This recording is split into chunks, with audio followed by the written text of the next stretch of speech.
Ano sabi mo? Tignan mo yung mamang nakatalikod. Sigurado siya si Indian Joe. Masyado siyang malayo. Hindi ako nagkakamali.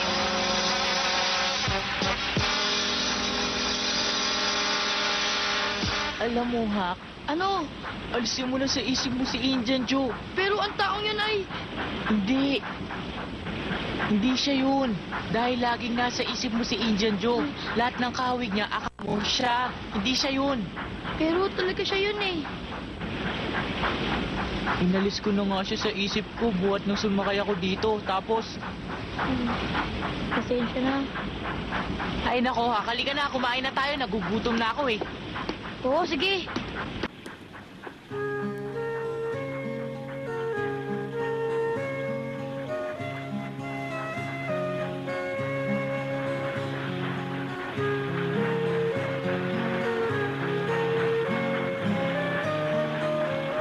Hoy!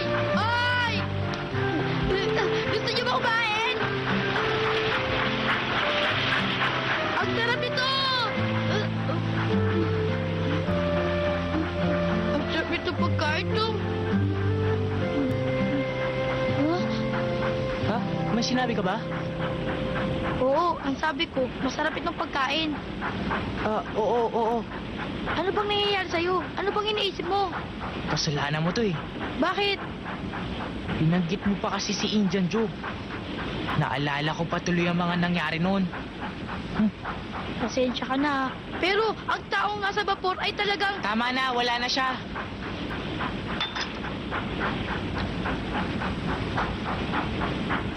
Oo nga, masarap. Tom, may tatanong ako sa'yo. May gusto kong malaman tungkol kay... Siguraduhin mong hindi tungkol kay Indian Joe yan, ha? Hindi tungkol sa kanya. Tungkol to sa kamag-art na pupuntahan natin. Tungkol kay Tia Sally. Oo. Paano mo ba naging kamag-anak yung Tia Sally mo, Tom? Sabi mo nga sa akin. Hindi kami magkamag-anak sa dugo. Ngunit kamag-anak mo siya, di ba? Parang gano'n na rin. Si Tia Sally ay hipag ni Tia Polly. Kapatid siya ng yumawang asawa ni Tia Polly. Tom, sigurado ko, hindi mo pa siya nakikita mula nung bata ka pa. Oo. Tama bang isama mo ako sa bahay nila? Di ba siya magtatakang kasama mo ko, Tom? Hak, huwag ka na mag-alala ng tungkol doon. May naisip na ako, kaya tiyak na tatanggapin ka nila. Kaya huwag ka na mag-isip ng iba. Bakit? Basta huwag ka na mag-alala, yan lang ang sasabihin ko. Baka hindi nila ako tanggapin doon eh. Maniwala ka sa akin. At Hak, kailangan isuot mo nga pala ang damit kong pangsimba. Bakit naman? Kasi ang damit mo nga ay hindi ayon sa plano ko. Ganun ba? Alam ko nga yun, Tom. Alam kong parang basa nitong damit ko, ngunit huwag mo tatapon. Di mo naman kailangang itapon yan eh. Itago mo na lang sa balutan ko.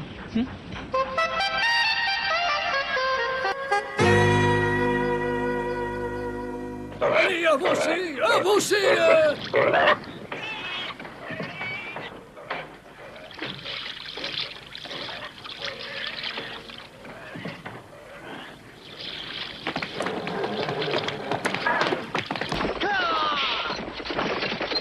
Nung bumaba kami ng vapor sa Helen, sumakay naman kami ng karwahe papuntang Little Rock.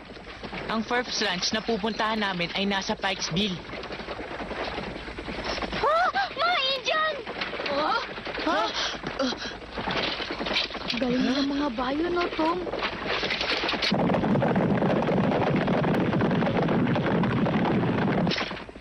Nako, baka harangin itong sinasakyan natin.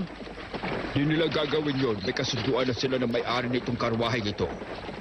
Ano pong ginagawa ng mga Indian? Ang alam ko, nanguhuli sila ng mababangis na kabayo. Meron pong mababangis na kabahay dito? Oo, maraming mababangis na kabayo sa mabundok na lugar. Ang galing! Sana makasama ako sa panghuhuli. Ha? Naku, ang layo na nila, oh. Ang bibilis nila! Marunong ka bang mga bayo, Tom? Hindi pa ngayon, pero gagaling ako dyan. Hindi ka pa nga marunong mga bayo. Gusto mo na mahuli ng mga bangis. Sobra ka naman. Matanong ko nga kayong dalawa, saan ba kayo pupunta? Sa First Ranch po, sa may Pikesville. First Ranch, alam ko yon. Yun ang rancho ni Silos. kilala niyo po siya. Mhm. Narinig kong kalahati ng mga baka nila ay napeste ngayong taong ito at ang sabi pa, baka raw silang malugi ngayong taong ito. Ang layo yata ng inyong pinanggalingang dalawa. Kamag-anak ba nila kayo? Opo, ganun nga po. Naku, pasensya na kayo. Ngunit talagang sa narinig ko ay sinasabi nilang tiyak ng araw na mawawala sa kanilang radyo dahil sa pagkalugi. Hindi po. Makakaahon po sila sa mga nangyari. Hindi po sila malulugi.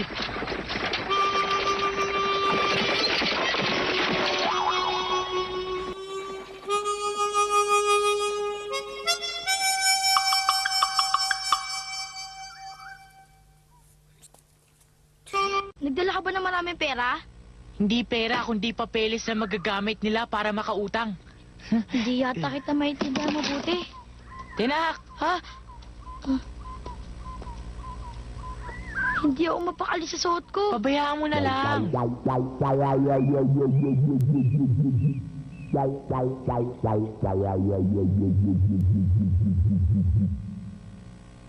Narito na tayo. Oo nga, first ranch ang nakasulat dito. Ang laki pala ng bahay nila, no? Maganda rin naman ang buhay nila eh. Nalugi lang dahil napeste ang mga baka nila.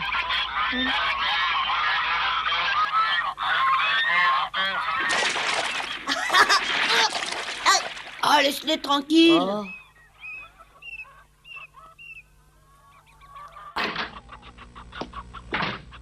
Aba, nako. Oh, nanggaling na ba kayong dalawa niyan sa Missouri, ha? Oh, di pagod kayo. Opo, nanggaling po kami sa St. Petersburg. Ay, naku, hinihintay ko nga pagdating ninyo. Kayo po ba si Tia Sally? Oo, ako nga. At ang batang ito ay si Tom. Tama ba ako? Ikaw si Tom Sawyer na inalagaan ni Polly. Hindi po si Tom Sawyer. Ha? Tia, ako po si Tom. Ang hawak niyo pong bata ay si Sid, ang batang kapatid ko. Si Sid. Ay, nako. Ikaw pala si Sid. Naku, Tom. Alam kong may kapatid kang ang nakababata. Si Sid. Ay, ang mga pamangking ko. Tia Sally, meron po akong dalang ibibigay sa inyo. Nandito po, oh. Salamat, Tom. Maililigtas kami sa paghihirap niyang dala mo. Inay, ano pong ginagawa niyo dyan? Ay, Benny, sila ang mga pinsan mo. Si Tom at saka ang kapatid niyan si Sid. Kamusta ka? Ako si Tom. Kamusta ka? Ako naman Si Sid, ang batang kapatid ko. Tia, hindi ko po tinignan yan ni minsan. Ingat na ingat po ako makarating dito na maayos yan.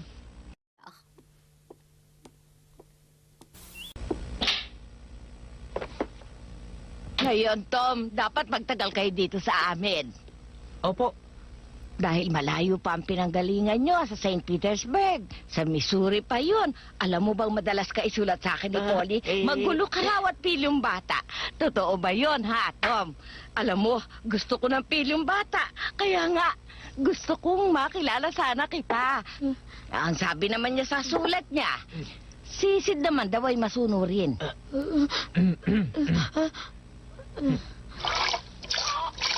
Kala ko si Mary yung darating. Nagpunta na siya dito noon eh. Sid, bakit hindi sumama si Mary? Kasi dahil sa... Nakakatawa kang bata. Alam ko na. Nagtatrabaho na ngayon si Mary. Ganun ba? Isa na siyang nurse ngayon. Kahanga-hanga siya. Sid, ilang taon nga pala ang tanda sa'yo ni Tom? 2 taon. 2 taon? Parang hindi Mukhang hindi. Mas bata ako. Mas balit nga ako sa kanya eh. Sid, pakidala mo nga ito. Sige.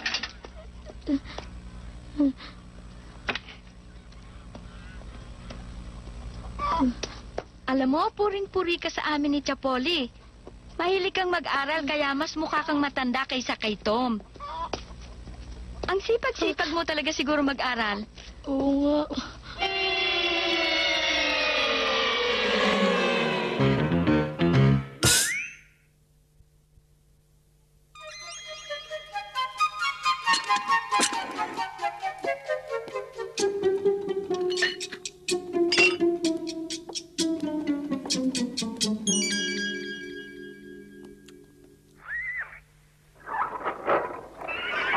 kaming kabayo. May kabayo ba kayo mabilis na inihuhulog ang sumasakay sa kanya? Huwag kayong mag-alala. Turuan ang lahat ng kabayo namin dito. At mababait. Ayan, maaari ka na magpatakbo ng mabibilis na kabayo ngayon. Makakasakay ka na. Oh, Sige na kapatid, maaari ka ng mga bayo ngayon tulad ng mga Indians, di ba? Teka, pipili ako ng kabayo. Eh bakit hindi mo sabihin sa kanya na hindi ka marunong mga bayo? di, sasakay pa rin ako. Talaga, Tom? Oo, napasubo na ako, hindi na ako maaaring umatras. Tom, gusto mo na ba itong isang to? Sige, sige.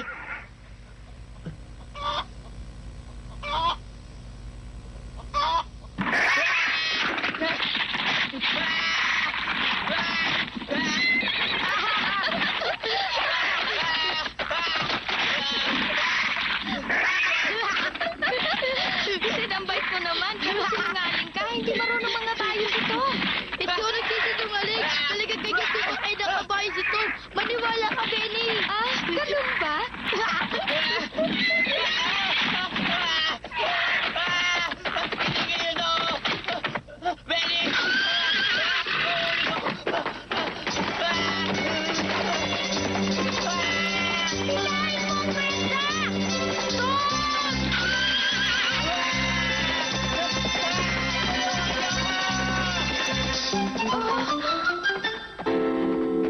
Naku po. Ha?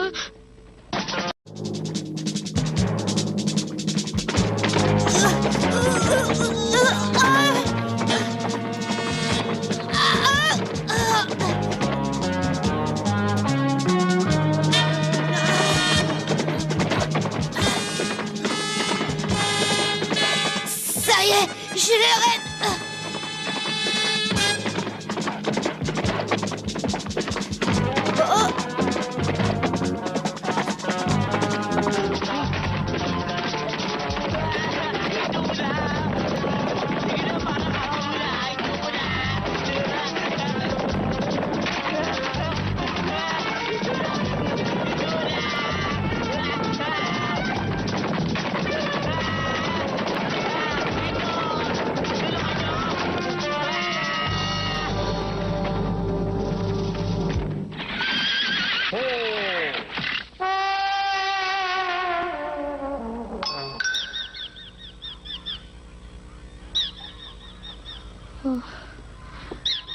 Wala pa po si Tom ah.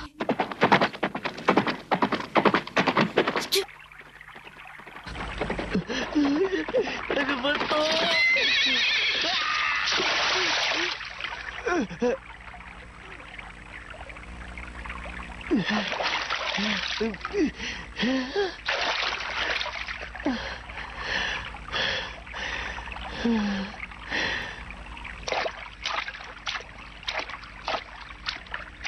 Ay, ano ba tong ginagawa mo sa akin?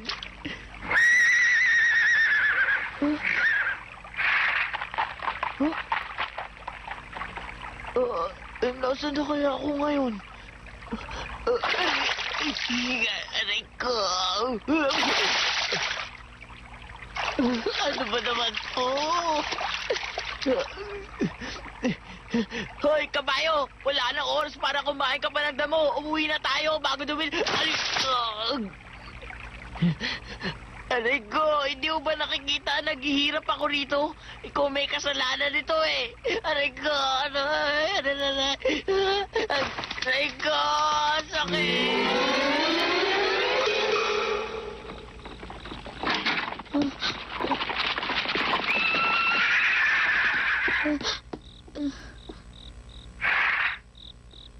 O kumain muna kayo. Baka magpatulong ako mamaya para hanapin natin siya. Opo. Hindi pa nakikita si Tom hanggang ngayon? Hindi pa nga. Natatakot na nga ako sa nangyari. Bakit? Anong nangyari?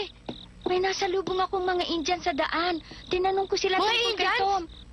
Kilala ko naman sila. Ang sabi nila sa akin, may nakita silang bata na kung magpatakbo ng kabayo ay singbilis ng hangin. Nilampasan pa sila. Singbilis ng hangin? Benny, anong gagawin natin ngayon? Hahanapin po namin siya pagdating ng itay at ng kapatid ko. Ha? Kilala ko po mabuti ang magulong yun. Kilala ko po mabuti ang kapatid ko. tinatawag mong magulo ang kapatid mo, Sid?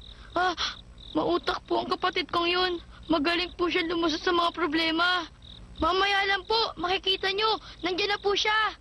Pero bakit hindi pa siya nakababalik? Nasa naman kaya ang itay mo at ang kapatid mong si Oscar? Bakit? Saan po ba sila nagkatrabaho? Kung saan-saan sila nagpupunta dahil nanguhuli sila ng mababangis na kabayo. Ah,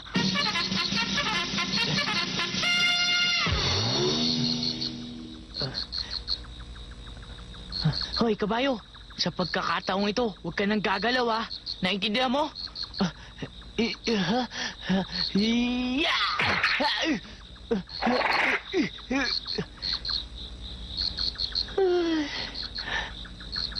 Yan, ang galing. Ganyan nga. Magbabait ka, ah. Alam mo na hindi ako taga rito. Pero sige na naman, ibalik mo na ako sa rancho. Ha?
Magkaibigan ba kayo? Teka sandali. Baka naman magkapatid o mag-ina.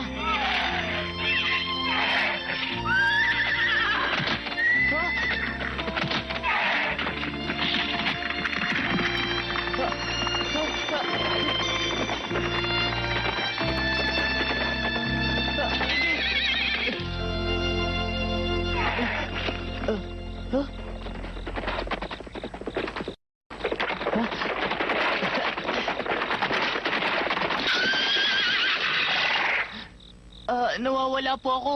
Tulungan niyo naman po ako makabalik sa First Rancho. Oh, Alam po ba niyo kung saan yung First Ranch?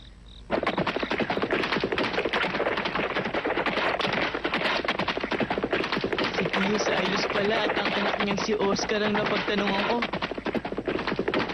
Hinahabol pala nila yung nakita kong mabangis na puting kabayo.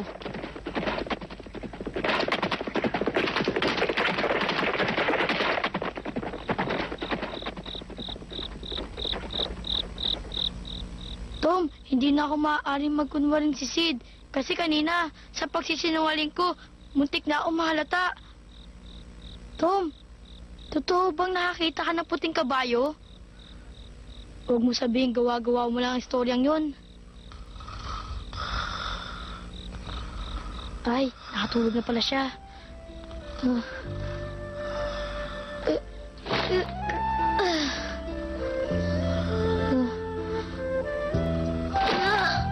Narinig ko ang sinabi niya. Ngunit antok na ako.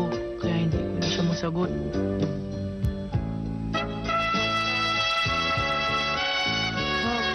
Totoong nakakita ako ng puting kabayo. Puting-puti. At